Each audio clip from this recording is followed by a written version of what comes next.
Olá, tudo bem com você? Que bom que estamos aqui para o nosso segundo episódio dessa série especial sobre o arrebatamento secreto. Essa série eu gravei, comecei a gravar ontem, aqui cronologicamente, né? Não sei quando você vai assistir esse vídeo, mas eu comecei a gravar ontem e aproveitei que me empolguei, na verdade, porque recebi vários feedbacks bem positivos, pessoas aí que gostaram do conteúdo e querem, até pediram para não deixar de enviar os próximos vídeos. Não há um dia correto para a gravação, mas como eu estou aqui em repouso absoluto por conta de uma cirurgia, eu resolvi já dar andamento no próximo episódio. Eu estava pensando em fazer isso na próxima semana, mas já no dia seguinte não me aguentei e já vou continuar aqui a nossa trajetória. Queridos, esse é o livro que nós estamos lendo, né? Estudando, é uma leitura totalmente livre, né? Com comentários e, e os textos são literais, são exatamente extraídos do livro. Ninguém será deixado para trás. Há uma coisa que eu esqueci de mencionar: se você quiser adquirir esse material, você pode entrar no site cpb.com.br, que é o site da editora. CPB é a sigla para Casa Publicadora Brasileira.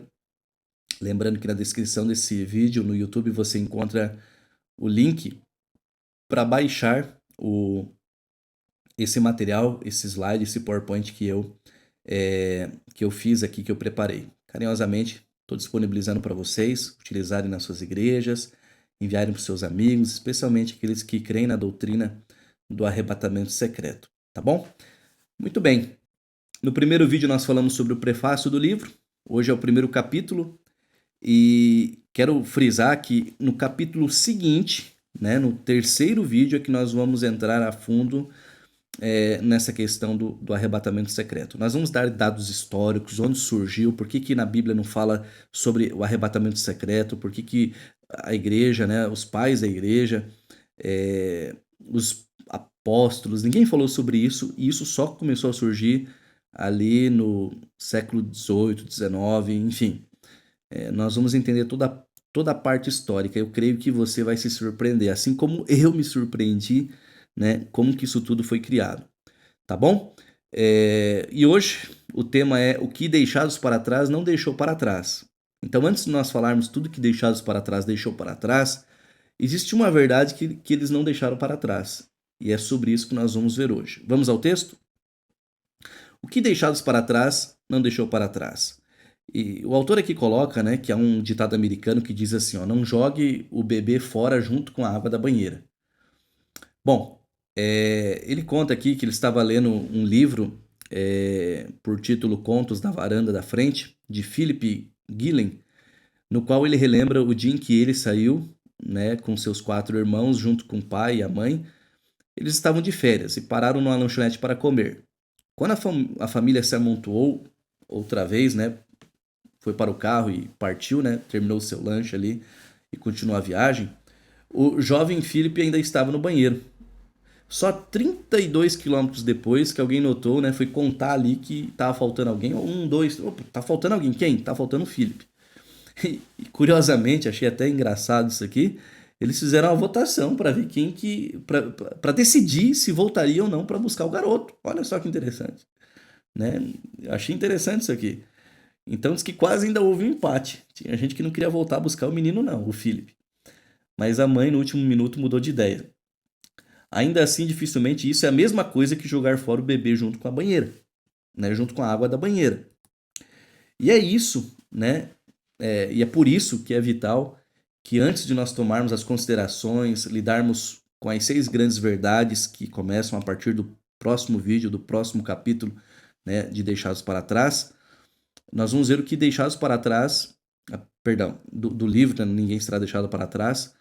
Nós vamos ver verdades que deixados para trás, nós vamos fazer essa pausa para ver que há verdades, ou pelo menos há uma verdade que deixados para trás não deixou para trás.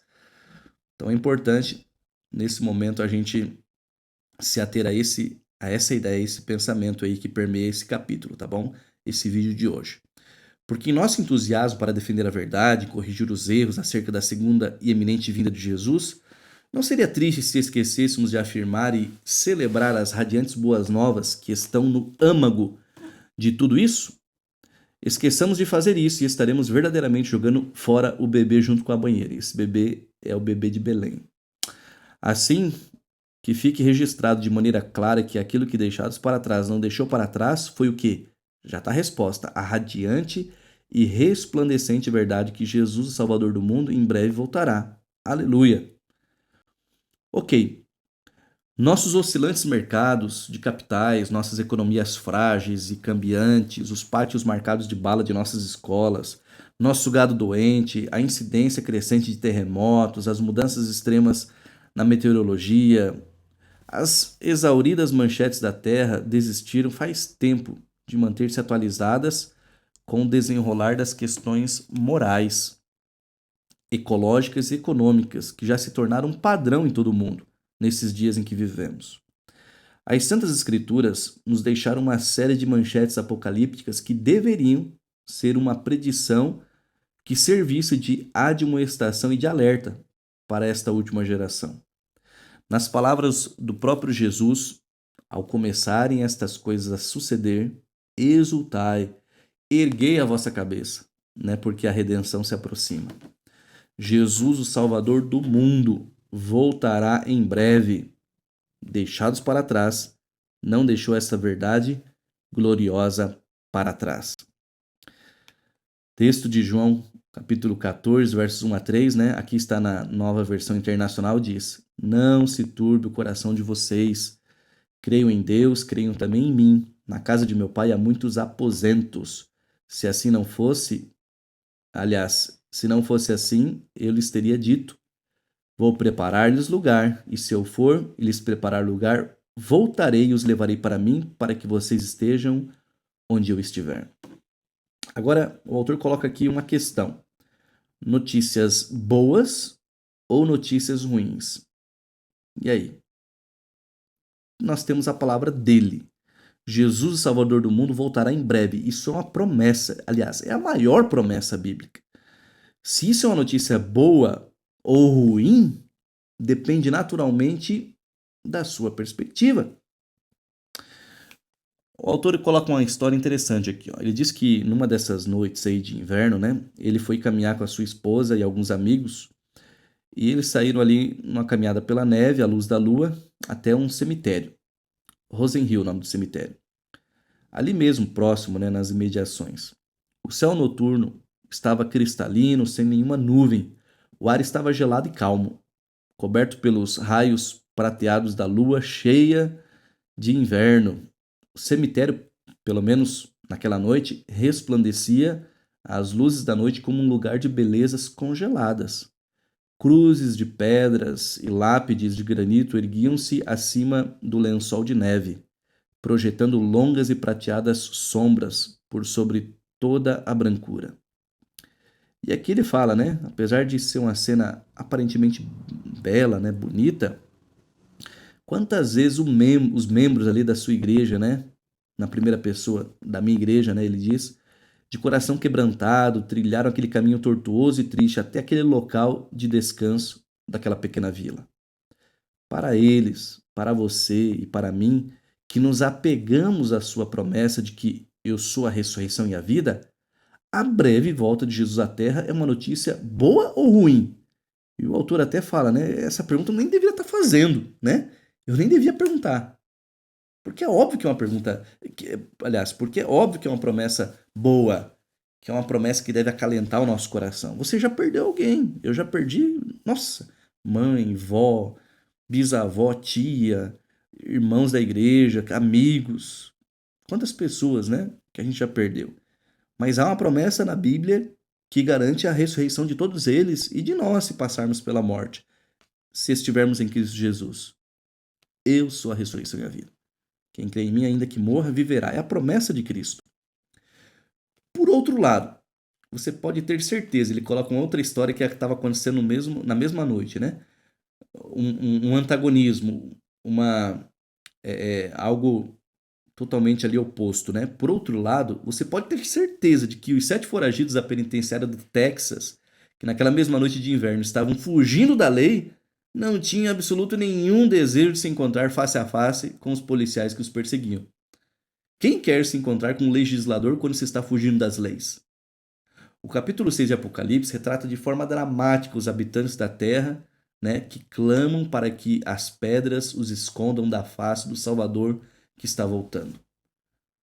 Então veja, há esse texto na Bíblia, Apocalipse capítulo 6, e realmente é terrível a cena você imaginar nisso. A volta de Jesus, que é o evento mais extraordinário, a maior promessa bíblica, ela acontece, Jesus voltando, mas aqueles que não se prepararam, aqueles que não se relacionaram com ele, aquilo vai ser um dia de terror, vai ser um dia horrível, como os bandidos que estavam fugindo, né, dos policiais ali, porque eles estavam fora da lei, eles estavam errados. Agora, se você entrega a vida a Jesus, Jesus ele apaga os nossos pecados, ele morreu justamente por isso, para nos dar a salvação. Então, obviamente, se a breve volta de Jesus Cristo é uma notícia boa ou ruim, depende inteiramente do quê? Da nossa perspectiva, da sua perspectiva, da minha perspectiva. Que tipo de vida, que tipo de importância eu estou colocando sobre essa promessa tão grandiosa, tão importante. Um profundo desejo pelo céu. Mas, olhe, o autor diz, né? Fixamente para uma pintura magistral, aqui ele conta de um pintor, né? Não conheço, Nathan Grane, talvez é mais familiarizado para os americanos, cujos pincéis e telas conseguem capturar um céu de arco-íris até agora apenas vislumbrado em nossos sonhos. E veja se é possível não anelar pelo cumprimento da promessa de Jesus de que vocês estejam onde eu estiver. Empreenda uma jornada pelas emocionantes palavras e pensamentos pictóricos de um C.S. Lewis, que com a habilidade de um poeta tange as cordas daquele profundo desejo pelo céu que existe dentro de nós. E entenda porque a breve volta de Jesus é a melhor de todas as notícias para toda a terra. Olha que interessante. Reconhecer o desejo profundo de que a volta de Jesus um dia se tornasse uma realidade, Lewis, né, C.S. Lewis, se pergunta o porquê de não estarmos mais preocupados com essas boas novas. Na página seguinte, no próximo slide, nós vamos ler aqui um texto dele. A referência vai estar lá no finalzinho do slide. Mas é verdade, né? Antes de passar para a próxima página, será que importância a gente tem dado, né? Será que a gente tem dado mais importância para as coisas dessa terra ou para as promessas bíblicas? É uma pergunta a se fazer. Com o que nós estamos mais preocupados? Lewis diz assim: se considerarmos as promessas de recompensa e a natureza grandiosa das promessas prometidas nos evangelhos, parece que o Senhor acha que nossos desejos são não muito fortes, mas muito fracos. Somos criaturas desnaturadas brincando por aí com bebidas e sexo e ambições, enquanto alegria infinita nos é oferecida. É como aquele cachorrinho que se contenta com as migalhas, né? Sendo que tem um banquete para ele. Muitos se contentam com as migalhas. E olha como ele coloca aqui, olha que interessante. Ó, somos uma criança ignorante que quer continuar a fazer bolos de barro numa favela por não poder imaginar o que significa o convite para um feriado no mar, na praia. Somos agradados muito facilmente. Não é certo? O que você acha? Será que nós somos agradados muito facilmente? Seria por isso que o convite de Deus para um feriado no mar da eternidade, quando Cristo vier, não parece conseguir tirar-nos dos nossos reles bolos de barro. Seremos mesmo muito facilmente agradados? Ou já podemos reconhecer aquele pulsar inquietante lá no profundo de nós mesmos, esse desejo por algo mais, por, por um outro lugar? Como escreveu Lewis, e são outras palavras sábias aqui de Lewis, se eu encontrar em mim mesmo desejos aos quais nada neste mundo possa satisfazer, só existe uma explicação lógica. É que eu não fui criado para este mundo. Não se turbe o vosso coração, não se preocupe, não se atemorize. Eu voltarei. Essa é a promessa bíblica. Voltarei. Graças à promessa de São João 3,16, a qual Deus ainda segura bem alto, né? em um tosco cartaz em forma de cruz. A promessa de João 14, 1 a 3 é a melhor notícia que este mundo do terceiro milênio está precisando ouvir. Se você assistiu o vídeo anterior, você vai entender o porquê, né, desse cartaz tosco levantado. O Jesus do Calvário ainda clama: Vinde a mim e eu vos aliviarei. Venha a mim e seus pecados serão perdoados. Venha a mim e sua culpa será apagada. Venha a mim e o seu castigo será pago, sua morte vindicada, seu futuro garantido, sua vida será eterna. Venha a mim. Por que você morreria, filho meu? Venha a mim, pois voltarei para você logo. Realmente, né? Por que nós precisaríamos morrer a segunda morte, a morte eterna, se Jesus já morreu por nós? E aqui o autor ele vai fecha aqui, fechando, né? Nós temos aqui só esse mais 3 slides, mais 2, o último aqui é só as notas, né? As referências. Aqui ele parte para um apelo que realmente nós precisamos fazer, perguntas que nós precisamos refletir. Ele conta aqui que uma das lembranças, né, mais preciosas para ele, e a cada dia se torna mais preciosa, é do seu pai pregando pregando na igreja quando ele era um garotinho. E ele fala, né, como meu pai pregava bem. Eu o admirava muito naquela época, mas o admiro ainda mais. Embora meu pai, pelo menos quando ele escreveu isso, imagino que já deva ser falecido, né? Embora meu pai haja começado a longa viagem em declive da enfermidade do Alzheimer. Não sei quantas vezes, ele perdeu a conta, né? Quantas vezes no final de um sermão o pai dele chamava a esposa, né, a mãe aqui do autor, Dwight Nelson, para cantar um hino no apelo, né? E ele ainda lembra, né? Ele pode escutar ainda as palavras daquele antigo hino evangélico escrito por Roy Pendleton. E o hino diz assim: Você está pronto para a volta de Jesus? De alguma maneira, esta parece ser a pergunta certa para ser feita aqui no início dessa jornada, né? Nessa caminhada nossa aqui para a verdade acerca do Salvador que logo vem. Não há razão para jogarmos fora, né, o bebê com a água da banheira. Não há razão para ficarmos tão preocupados em definir o erro e defender a verdade a ponto de esquecermos de seguir aquele que declarou: Eu sou o caminho, a verdade e a vida. A verdade é, Jesus é a melhor de todas as notícias, a qual nunca devemos deixar para trás. Por isso que evangelho significa boas novas, good news. É o evangelho, as boas novas da salvação, e Jesus é a salvação. Você está pronto para a volta de Jesus?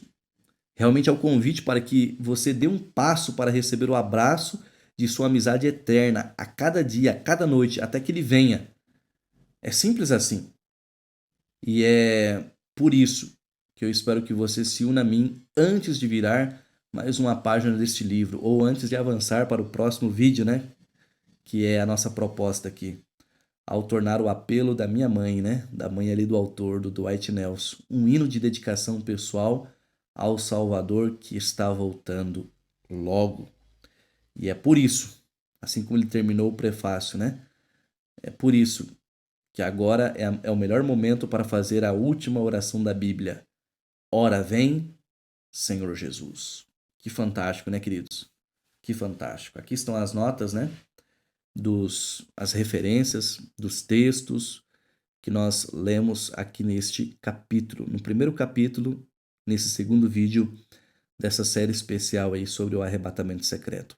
Se prepare, aperte os cintos, porque no próximo capítulo em diante nós iremos iniciar aí, se aprofundar mais no tema da volta de Jesus e da, infelizmente, pseudo-crença, pseudo-doutrina do arrebatamento secreto.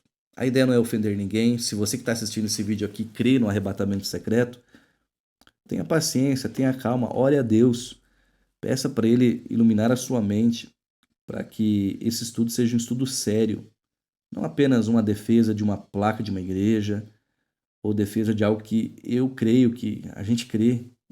Muitas coisas na nossa vida, não só nas áreas espirituais, mas a gente se depara muitas vezes com coisas que realmente a gente cria É um choque de realidade, mas a gente precisa mudar a ideia, mudar a opinião, mudar o pensamento, porque a gente descobriu que aquilo não era ou o suficiente ou aquilo não era certo, né?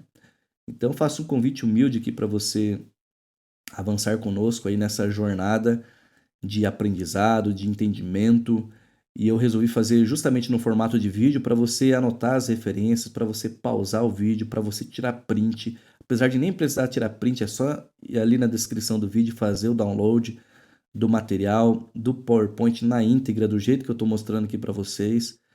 Use, abuse, estude.